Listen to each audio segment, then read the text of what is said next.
Mardi 31 décembre 2019, mesdames, messieurs, bonjour, les titres du journal. Fête de fin d'année, Cotonou et ses environs brillent de mille feux avec ses décorations et ses guirlandes, des aménagements qui nous plongent dans l'ambiance des fêtes.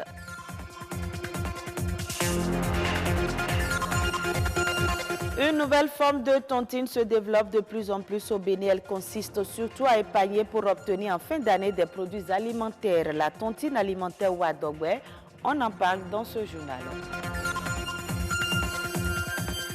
Et puis pendant cette période des fêtes de fin d'année, l'alimentation est déséquilibrée. C'est un moment propice à la consommation excessive de nourriture, de mélange de plusieurs types d'aliments. À suivre les bons comportements alimentaires. Plus que quelques heures avant le Nouvel An, c'est le moment pour chacun de se préparer à accueillir l'année 2020 et depuis le début du mois de décembre, bien mieux que n'importe qui d'autre, la ville de Cotonou a commencé sa toilette. Aujourd'hui, elle est selon certains semblable à certaines grandes villes du monde. La décoration de la capitale économique du Bénin en ces derniers jours de l'année 2019 réjouit le cœur de plus d'un, au point où certains sont tentés de ne pas retrouver leur maison. Une équipe de notre rédaction a fait le tour de la ville, désormais lumineuse. Quel visage présente Cotonou en cette période des fêtes? Suivons plutôt. La nuit tombe sur Cotonou et contrairement à l'accoutumée, la ville s'éveille.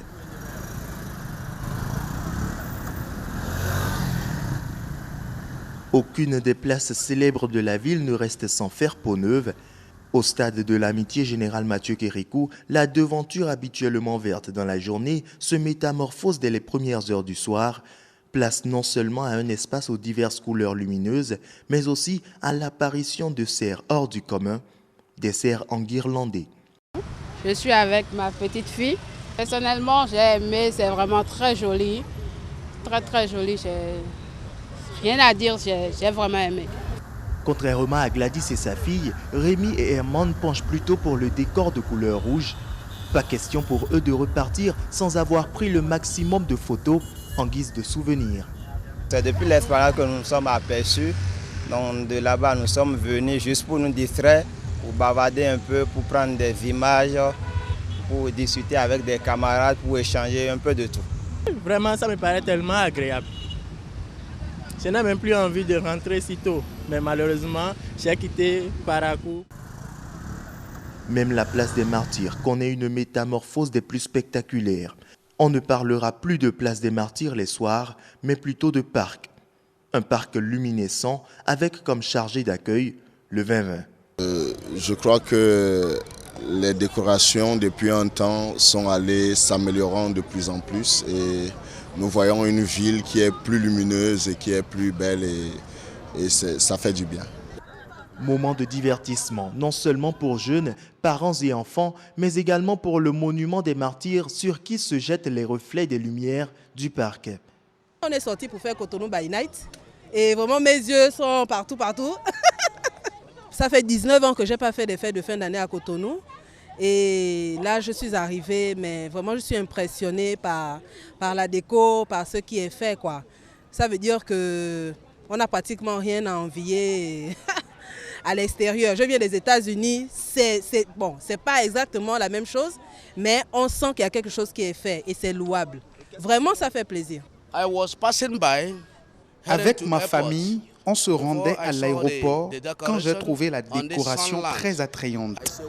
Ma femme a jugé qu'il serait bien de faire visiter la place aux enfants. Nous remercions Dieu et félicitons ceux qui ont fait ce travail.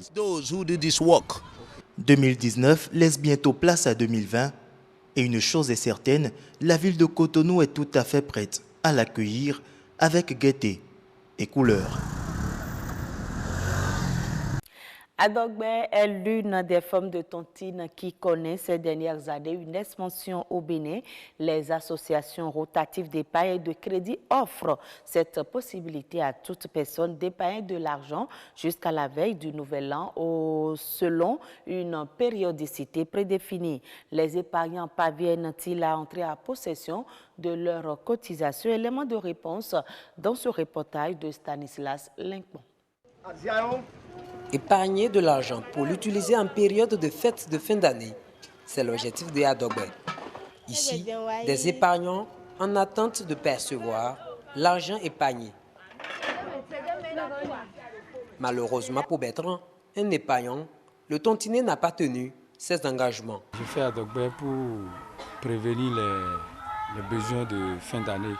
Ce qu'on nous a promis, nous ne les avons pas obtenus. L'échéance qu'on nous a donnée pour les obtenir, l'échéance est venue, nous n'avons rien obtenu. Même si, tout comme Bertrand, nombreux sont les épargnants qui ont fait cette triste expérience, il en existe bien d'autres qui parviennent à percevoir leur part des mains de leur tontinier. Adogbe que je fais me réduit beaucoup les soucis de fin d'année. Je suis dans ma deuxième année, je suis satisfait et je vous assure que c'est une bonne chose. Adogbe est une cotisation qui nous aide pour les achats à l'approche des fêtes. On a moins de soucis et on dépense peu. Moi, j'ai souscrit à 2 types. À terme, j'ai reçu une somme d'argent et des vivres.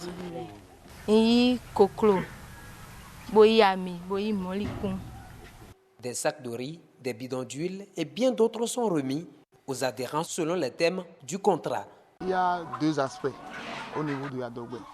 Soit vous prenez argent et vivre, soit vous prenez vivre seul. Nous commençons par 500 jusqu'à 2000 francs pour ce qui concerne argent et vivre. Et pour ce qui concerne les vivres simplement, ça commence par 300 jusqu'à 500 francs. À en croire les économistes, ce système d'épargne et de financement profite à tous ces acteurs. Le chef tontinier qui est peut-être un producteur, en même temps il trouve le financement de son activité au lieu d'aller emprunter dans une institution de microfinance ou bien à la banque. Il prend les cotisations et ça lui permet de faire son activité. Il finance son activité de cette manière. Deuxième chose, il a aussi un marché pour son activité. C'est comme s'il faisait ce qu'on appelle une vente à thème, dont le marché est garanti et en fin d'année, il distribue les produits. Donc il a un avantage. Néanmoins, l'activité se déroule dans un cadre illégal. Pas de loi qui encadre son exercice sur tout le territoire national. À cet effet, l'économiste prévient d'ailleurs les parties contractantes et note que plusieurs risques guettent les responsables de la tontine et même les épargnants. Et puis, la période des fêtes rime souvent avec l'abandon des bons comportements alimentaires et autres régimes. L'on a tendance à avaler tout ce qui nous tombe sous la main. Conséquence, de nombreux problèmes gastriques sont enregistrés au lendemain des fêtes. Pour éviter ces problèmes, Patrick Zinvoido, diététicien nutritionniste, nous donne quelques astuces au micro de Aurélie Sauton et Olivier Aklakou. Après la fête, on enregistre tellement de problèmes gastriques. Et c'est pourquoi il y a des problèmes gastriques. C'est parce qu'on mélange les aliments. On mélange peut-être des boissons alcoolisées au vin. On mélange des liqueurs au vin mouf. Et surtout, on attend souvent les triglycérides, ça veut dire que les graisses dans le sang. Et parce qu'on a mélangé peut-être du cassoulet avec du poulet, ou bien du cassoulet avec saucisson, ou bien du cassoulet avec jambon. Pour éviter tout cela, il faut savoir manger. Il faut savoir faire les bonnes combinaisons. Oui, vous devez consommer des boissons, mais en modération. Surtout les boissons sucrées, c'est rempli d'arômes, des additifs. Donc il faut souvent les diluer par de l'eau tiède avant de les consommer. Et éviter surtout les vins alcoolisés près de 12% d'alcool. Non, restez dans les marges de 8%, 7%. Je pense que ça va vous apporter du bien. Et les vins se dégustent souvent avec du poisson grillé ou les viandes grillées, mais en ayant soin de mettre des antioxydants tels que l'oignon, le curcuma et le clou de girofle. Et l'ail, lorsque les problèmes surviendraient, Le premier comportement, c'est d'aller à l'hôpital et se diagnostiquer pour voir ce qui se passe. Si vous n'avez pas les moyens de l'hôpital, première des choses, un verre d'eau tiède à chaque 30 minutes toute la journée. Ça vous permet de sortir les gaz, de transpirer et retrouver votre pleine forme. Et le second jour, vous prenez rien que des légumes à eau ou des fruits à eau. Exemple, la pastèque et papaye. Vous mélangez le tout, vous prenez ça toute la journée. Et le troisième jour maintenant, abonnez-vous aux protéines végétales. Qu'est-ce que ça veut dire? Je prends par exemple notre mangue poivrée, ce qu'on appelle tchayo. Je le prends et je prends ça en infusion toute la journée. Et le quatrième jour, je pense que je peux me retrouver naturellement et continuer mes activités. Hors du Bénin, le Ghana se dit prêt à renoncer au CIDI pour rejoindre aussi vite que possible la zone éco. Ce ralliement ferait de ce pays la première puissance économique de la nouvelle communauté monétaire devant la Côte d'Ivoire.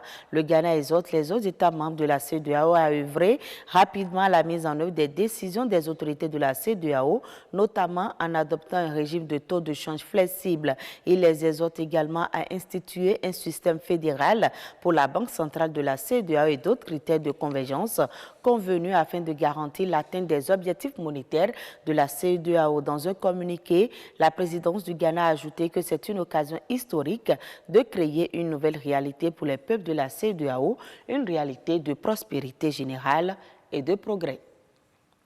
En Côte d'Ivoire, la prise en charge des adhérents de la couverture maladie universelle est désormais effective. L'objectif visé par les autorités ivoiriennes est de faire de la CMU l'assurance de base dans tout le pays. Le reportage est signé Serge Koléa. Centre médical de la CNPS, commune de Yopougon. Nous sommes sur un des sites d'enrôlement de la CMU, la couverture maladie universelle du district d'Abidjan. Il est 9 h et une centaine de personnes se succèdent dans les différents bureaux. Identification biométrique, enregistrement et autres formalités sont effectuées dans l'ordre et la discipline. Preuve que l'assurance santé obligatoire pour tous ceux qui résident en Côte d'Ivoire s'installe progressivement dans le quotidien des populations. La plupart des demandeurs sont venus tôt le matin. Bintou Dosso, la responsable du centre, supervise une quinzaine d'agents. Il faut signifier que l'enrôlement est gratuit et actuellement il y a plus d'enrôlement dans les centres.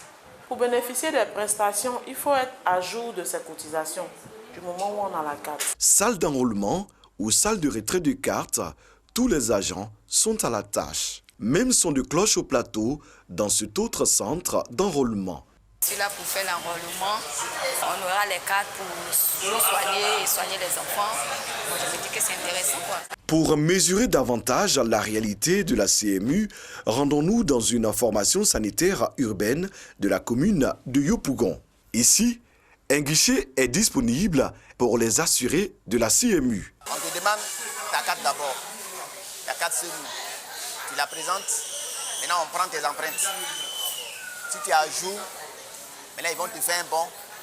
Tu vas à la caisse, tu payes 150 francs la consultation. Puis tu reviens, maintenant on fait un bon des médicaments qui correspondent à ta CMU. Et puis c'est tout. Tu vas à la pharmacie, fais tes achats. L'hôpital est approvisionné en médicaments. Toutes les dispositions ont été prises avec la nouvelle pharmacie de la santé publique. Nous avons ici les produits pour la prise en charge de tous ceux qui sont adhérents. La carte prend en charge toutes sortes de services, que ce soit les soins ambulatoires, les examens, les spécialités. Les gens viennent nombreux au centre FC Comport Boué2 pour se faire soigner avec la carte CMU. Cotisation mensuelle de 1000 francs CFA et 70% des frais de santé et des médicaments pris en charge par l'État de Côte d'Ivoire. Voici la formule qui donne à la CMU tout son caractère social. Avec plus d'1 million de cartes produites, 149 centres d'enrôlement et de retrait de cartes à Abidjan et à l'intérieur du pays et environ 3 millions de cotisants, on peut le dire, le processus monte progressivement en puissance. Et voilà qui vient mettre un terme à ce journal. Merci de l'avoir suivi. Très bonne suite de nos programmes.